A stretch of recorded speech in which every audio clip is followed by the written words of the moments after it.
Yeah. Share screen. Click on the whole screen is easiest.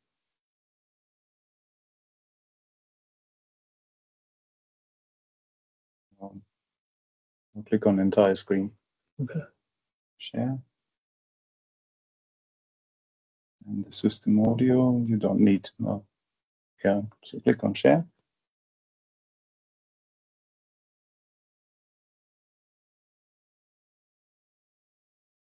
It's now sharing, so if you go to your presentation. Okay, and can start. Okay, so okay, so we are live on Teams for the hybrid seminar today. Welcome, first of all, to Yong Li, Dr. Yong Li, our speaker today, and welcome in the audience online and in person. I hope people online can hear us. If not, please do let us know. So if you can hear us, can please someone unmute yourself and just let us know that you can hear us? We can hear you, Heiko.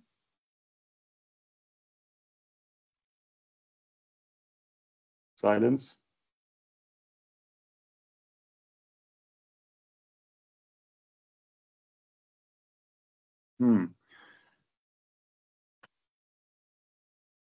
Okay, so we seem to be having a Teams problem. So let's stop the presentation again and look at that. So we are live here.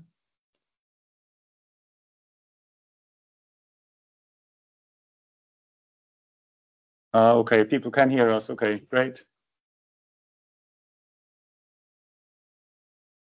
So in that case, let's make a start with the presentation. So Dr. Yong Li has been working at the University of Leicester now for a year. Yeah.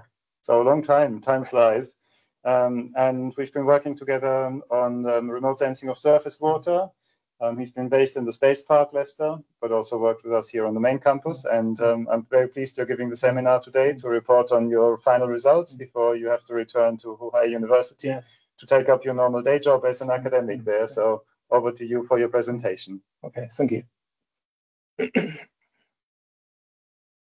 Hello, everyone. It's my pleasure to make this presentation today. I'm Yong Li from the Huai University of China. I am staying at the University of Leicester as an academic visitor. First of all, I will appreciate Heiko for providing me the opportunity of visiting University of Leicester for 1 year. Heiko gave me many inspiring ideas and constructive suggestions. I'm very grateful to Heiko.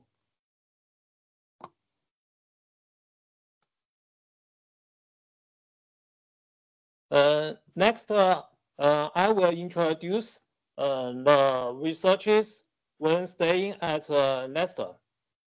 The content including 5 parts. The first is background of the researchers. The second is surface water extraction from optical satellite images in arid regions. The third is surface water extraction from SAR satellite images in the cloudy and rainy regions. The fourth is geographic impact analysis of surface water. Finally, we can make some conclusions.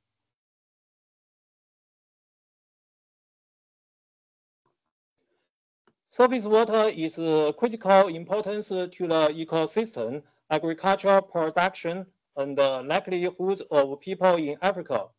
The surface water is characterized by significant differences in spectral features, complex morphological changes, and morphine streams, which reflect the climate and water resource conditions in Africa. It's challenging to accurately extract spectrally and morphologically variable water bodies from remote sensing images of complex environments in the large areas. Our work focuses on accurately extracting fine surface water over multi-year dry and wet seasons in typical African countries, and analyzing its relationship with the distribution of other geographic features such as agricultural croplands. This work is part of a program of China, Joint Research Development and Application Demonstration of Remote Sensing Monitoring Technology for Typical Natural Resources Features. The program is cooperated with some African countries such as Egypt and Kenya.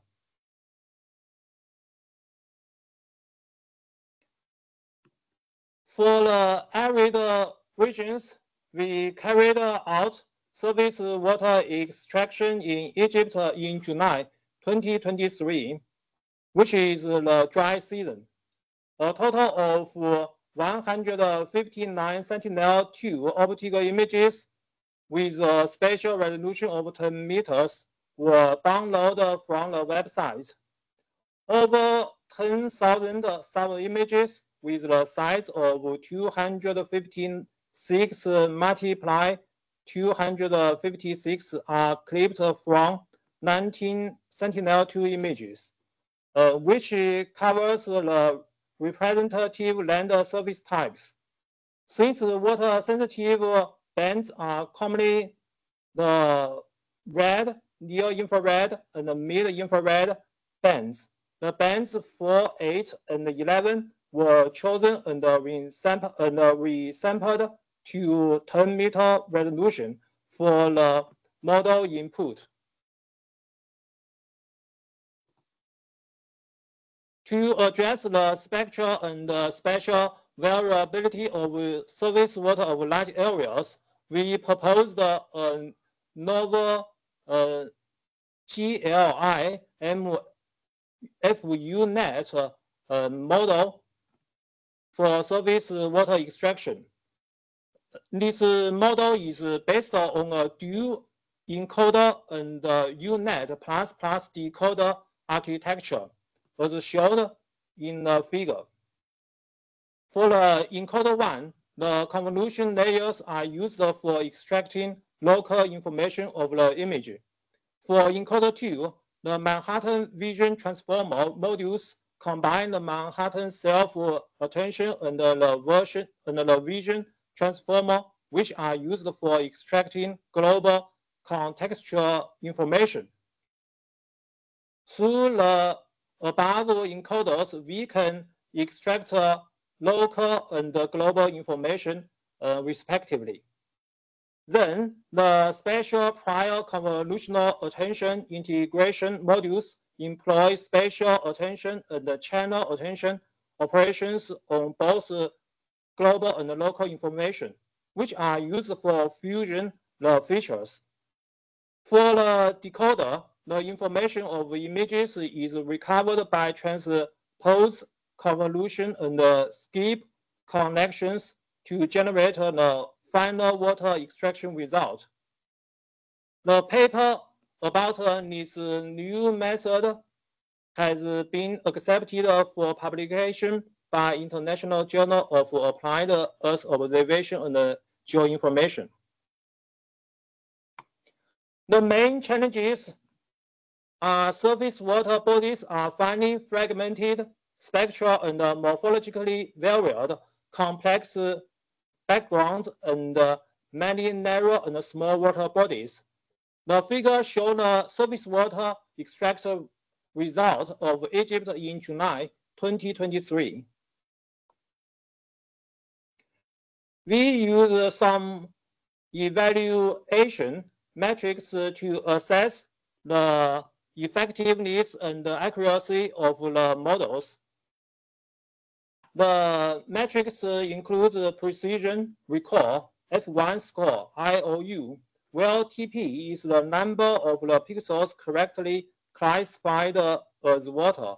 FP is the amount of background pixels incorrectly judged as water. And the Fn is the number of pixels of water incorrectly classified as background. The table shows the comparison of the result of the proposed model and other widely used deep learning models, such as UNITE, DeepLab v3+, FCN, SegNet, SegFormal, PSPNet. The last row is our model's performance. We can see that the proposed model outperforms other models in this study. This is the vision comparison of the surface water extraction result as shown in the figure. We can see the proposed model. The last row is our model's result. The red box is the obvious difference between the labels and the predicted result. We can see from the result, the proposed model GLF MFUNet has excellent performance and robustness in dealing with fine water bodies, complex boundaries, and different backgrounds. The first row images is derived from the Google Earth high resolution images. Then we can look through some detailed results. In the area of Lake Nassau, surface water extraction is better due to the more homogeneous color of the water and the simplicity of the background. The left is the RGB images. The middle is the ground truth. The ground truth is obtained by the visual interpretation and manual editing based on the Google Earth images and some Chinese high resolution satellite images, such as Gaofen and other images. The right is the extract result by our proposed model. In the area of Nile Delta, the overall extraction effect is good, but it's poor in the edge area, and the areas of omitted rivers occurs. In the area of Cairo City, the overall extraction is good, but in urban areas, the phenomenon of omission and over extraction is easy to occur.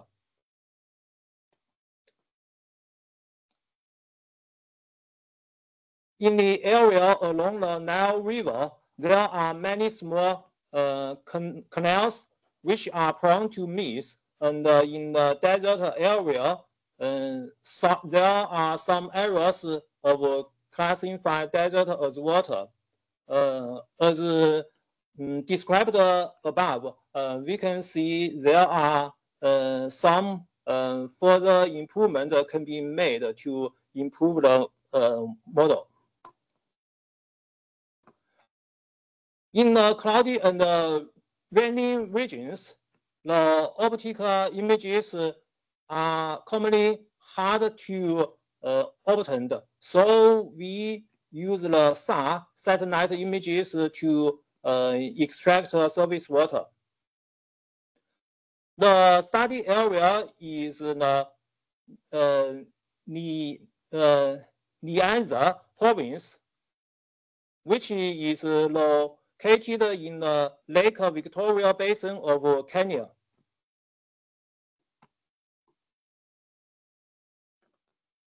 We use feature variables include 4 times, such as polarization features, water index, texture features, terrain features.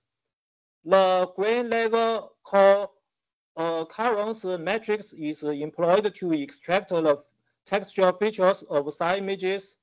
Multi-dimension feature space is constructed by combining these textual features, polarization features, water-related index, and terrain features.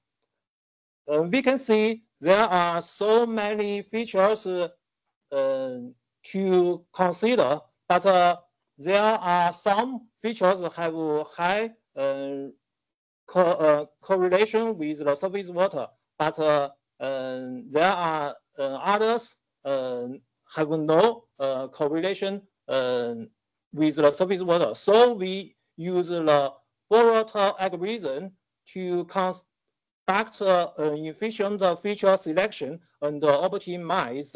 We select 9 features from the feature space which have high correlation with surface water.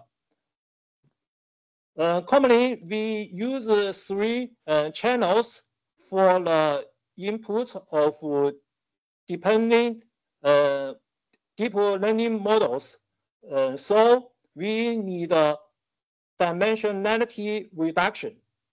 We use the kernel principal component analysis, KPCA, which is the extension of the PCA,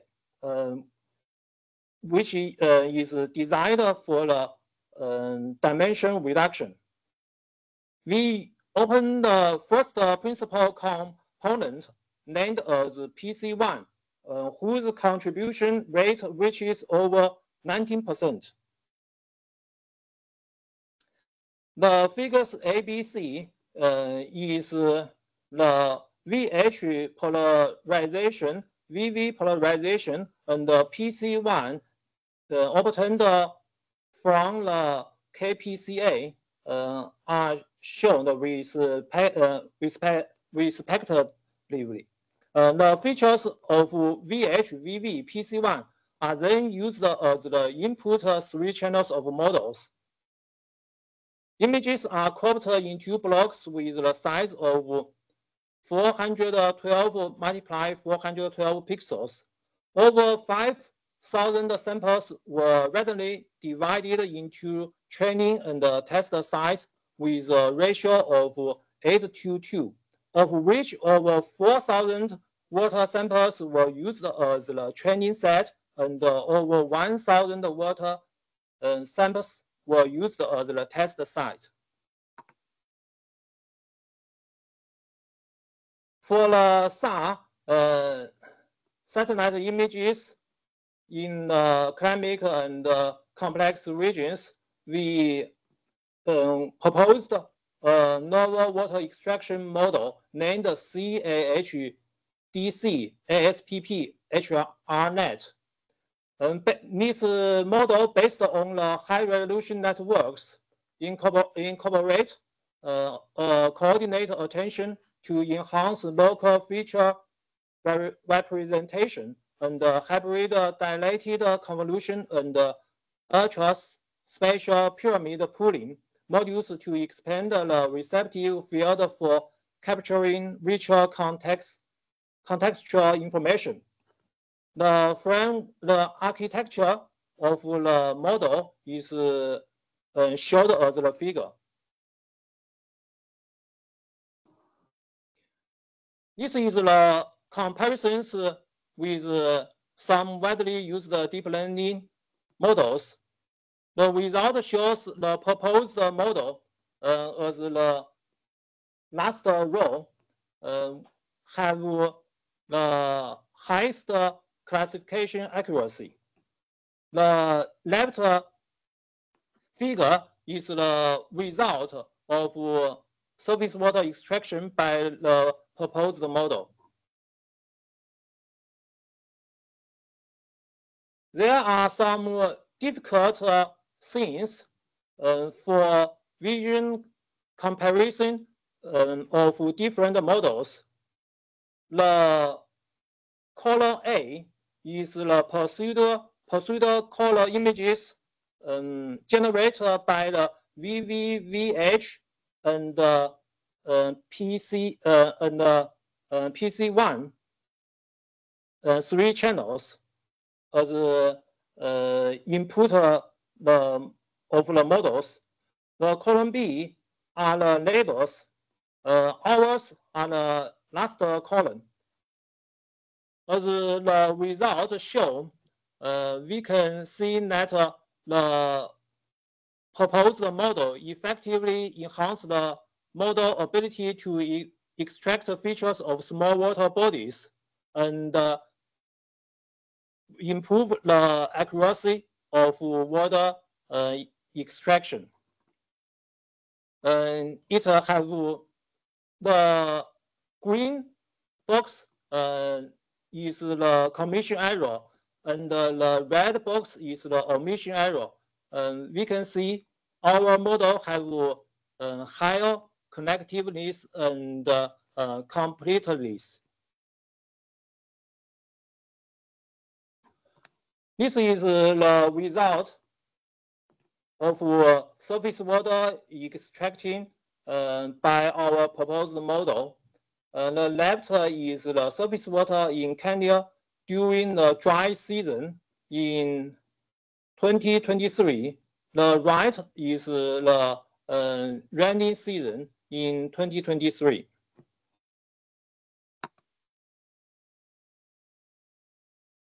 The fourth part is about geographic impact analysis of surface water.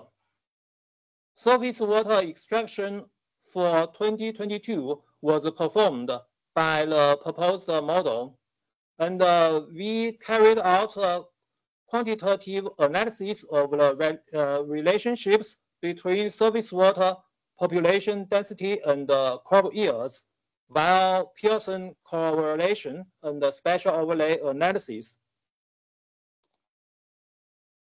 The figure shows the result of the surface water extraction in Nile Delta. The blue is the surface water extracted, and the polygon denotes the different provinces in the Nile Delta. We used the year data for 5 crops and population density data downloaded from website. The population density data and the crop year data are all raster data. The population density data has the resolution of 1 kilometers, and the crop year data has the resolution of 10 kilometers. The table shows the study area of different provinces, the surface water area in the different provinces, the population density, and wheat, corn, rice, sugarcane yields.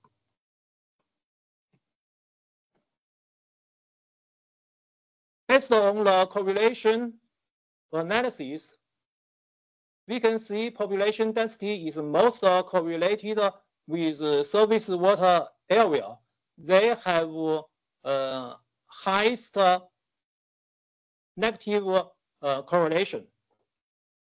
The corn, rice, and sugarcane production has relative high positive correlation with the surface water. The wheat and the maize production with the weakest correlation with the surface water area. This figure shows the population size and the spatial distribution of the surface water. In the left figure, the blue is the surface water, the polygon is different province. And the figure B, in the figure B, the colors of the different colors of the polygons is the surface water area, and the colors of the points is the population density of different provinces. We can see with higher population density, there are lower surface water area.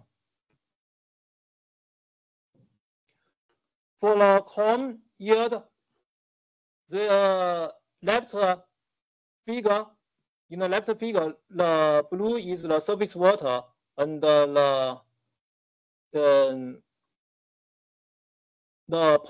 colors of different polygons is the corn yields for different provinces. We can see from the right figure with the higher surface water area, there are higher cotton yields, so they have positive positive correlation. Similarly, the rice also have positive correlation with the surface water as shown in the figures.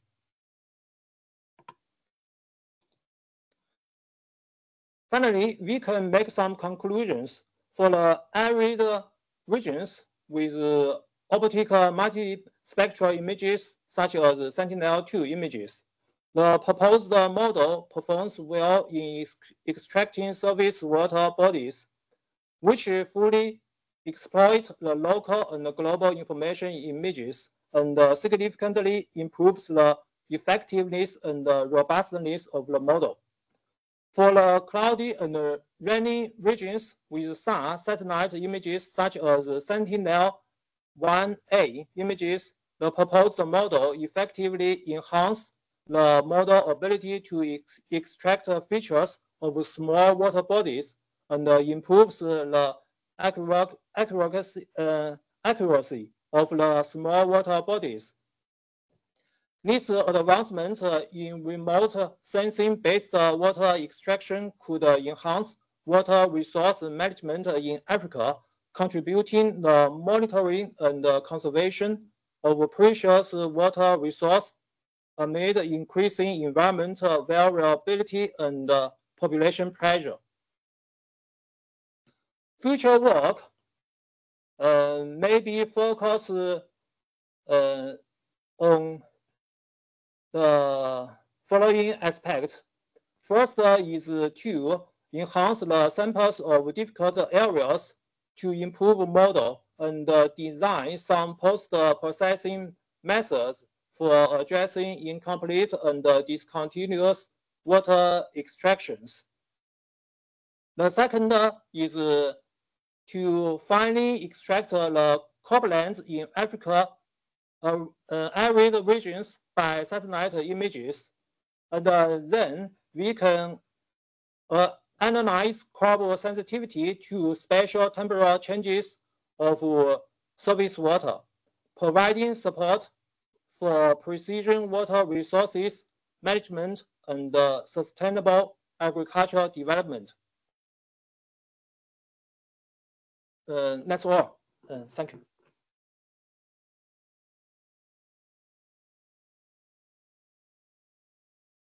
Thank you very much, Jon, for the presentation. I suggest we go from the slides and go to the Teams meeting in case anyone online has any questions. So let's stop the presentation and find the Teams. Green, here we go. Hello. Thank you very much for your presentation. Questions or comments? We have Kunsa. Okay. I would like to comment.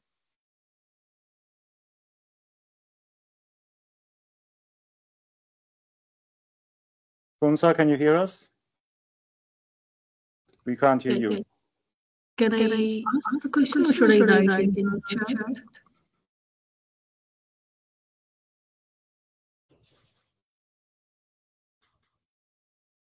We still can't hear you in the room, unfortunately.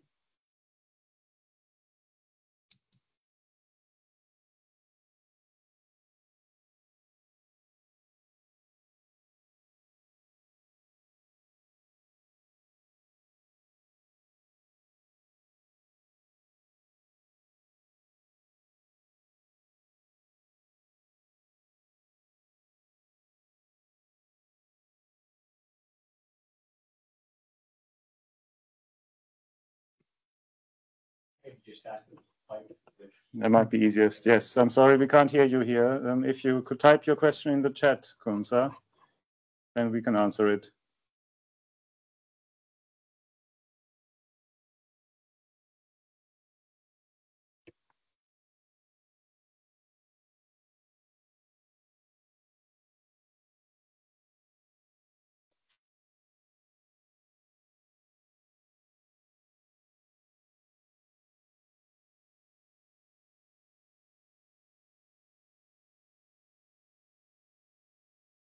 So while Kunsa is typing, Laura has posted a question. I'm interested to understand why you selected the Nyanza Siaya region as study area. It is one of my own research areas for understanding quaternary landscapes and archaeology, and I'm aware of the impact of increased rice production here. Was that a motivating factor? Thank you for this question.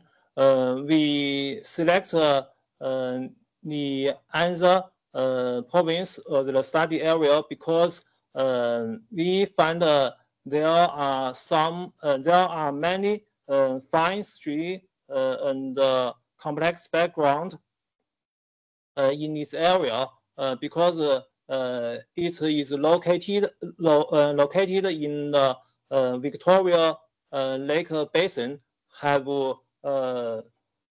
many surface water to study, can be test the performance of models when deal with the difficult cases.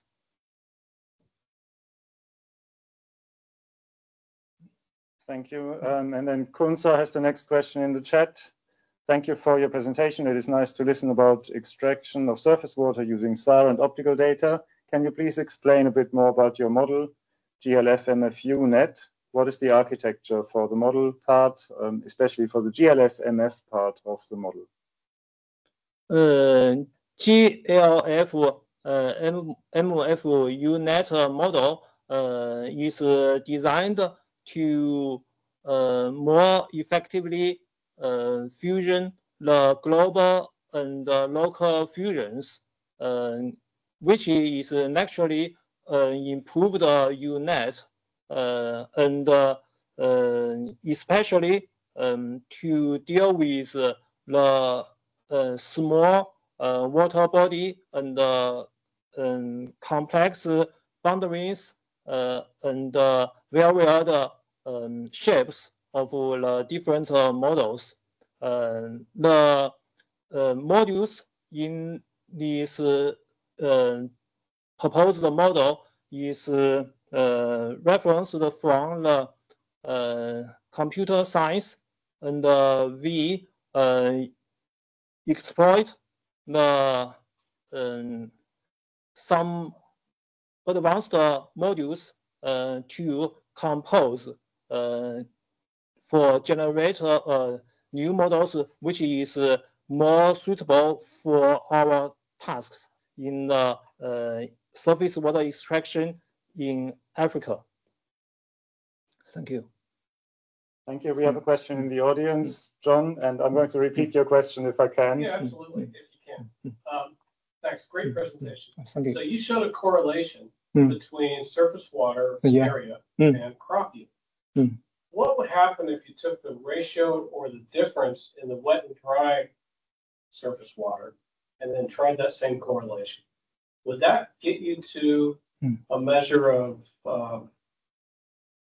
kind of climate impact, the difference between the wet and dry season on the crop yield? And might that then suggest another way of thinking about conservation of resources? People online, have you heard the question? You could just, somebody can type in the chat if you heard the question.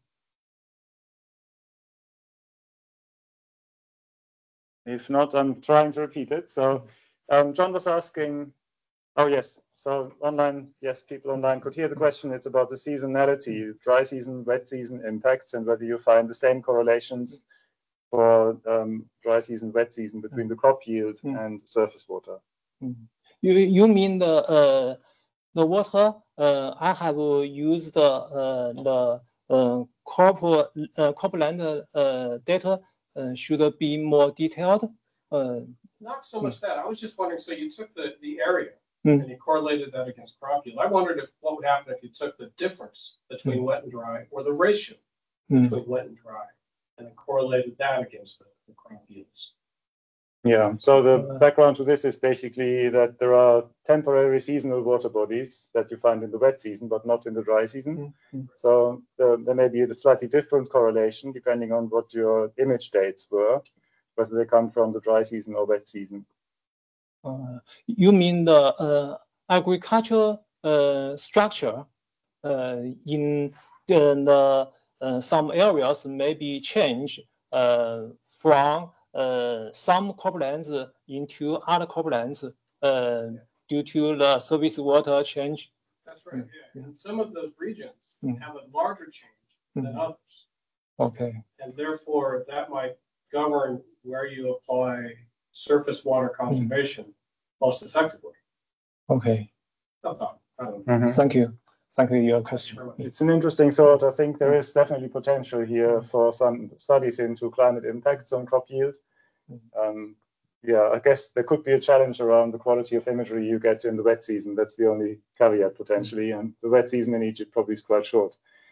But we have one question online and then one in the audience. So Kunza is asking, for labeling optical imagery, which techniques did you employ? So this relates to the Google Maps labeled images, I think.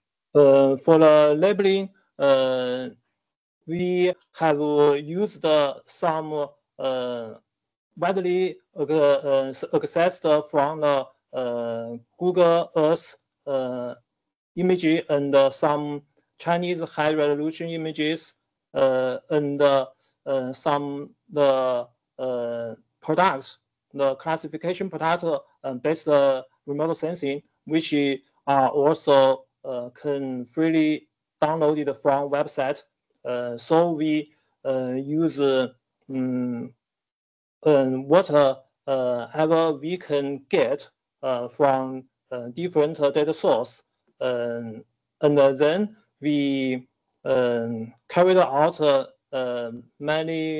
much work to visual interpretation and manual editing by ArcGIS and PCI, some commercial software to make the labeling images.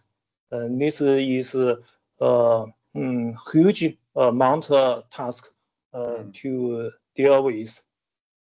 So in remote sensing research fields, I think this is the large difference from the computer science. Our labeling samples are commonly limited. So we often make researches how to get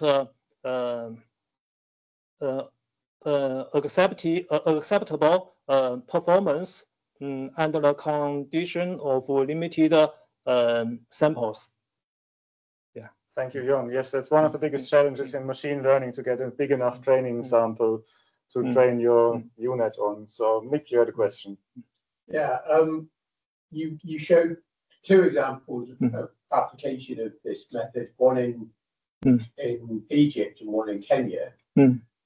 I don't know how wet the Kenyan case is and how vegetated it is, but is it more difficult to identify surface waters in highly vegetated landscapes? I'm thinking forest particularly. I'm guessing it is. Yes. And have you tried to do that in forested landscapes? We have select the Nyanza province to study the proposal.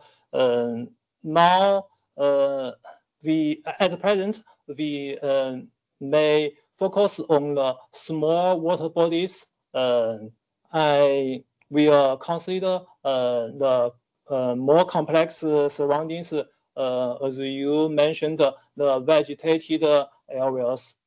That's future work we will carry out. Yeah, thank you. Thank you, Mick. Yes, Mateusz. Okay, thank you very much for the presentation. Interesting. So you showed like different. You compare your model with different models for different situations. Yeah. Have you assessed all the models by performance? Have you also assessed or measured something related to computational demands? Which model is more efficient computationally or demand less computational resources in terms of processing all this kind of data? You mean the image need some pre-processing data? No, not really, but the models itself. So you compare different models, right? The performance of each model. And you assess each model by the performance mapping surface water. Have you also compared them in terms of computational demands or computational resources or efficiency? They haven't measured on that. Like how long does it take to run? Yeah, we downloaded some the widely accessible data products from websites such as ESA, land use classification products, and the ArcGIS also have their land use products, which include the surface water. We analyze the products and find there are more costs. When we investigate some local areas, there are many ambiguity or confusion and omission and commission errors occurred in the product. In my opinion, I think why is the product, the data product is cost not such precise, because it will consider the global conditions. When we focus on some environments such as the arid or cloudy regions in Africa, their performance are not so high. For our remote sensing researches, the real-world environment and the features real-world is the most challenges for the researchers. So we want to study some areas. I think we should tailor the model to meet the demands in different environment and climatic conditions. I think this is the task and difficult to in this program. Yeah. Thank you very much, everyone, for attending today. I think we'll draw it to a close here. And if you have more questions in the audience, then you can come to the front afterwards. But thank you very much, Young, for your seminar. Thank you, everyone. Thank you. And thank you for joining.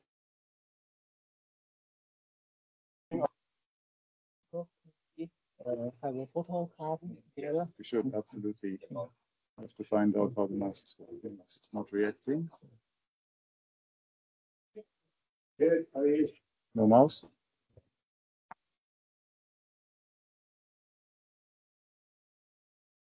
Am I missing something? Where is it?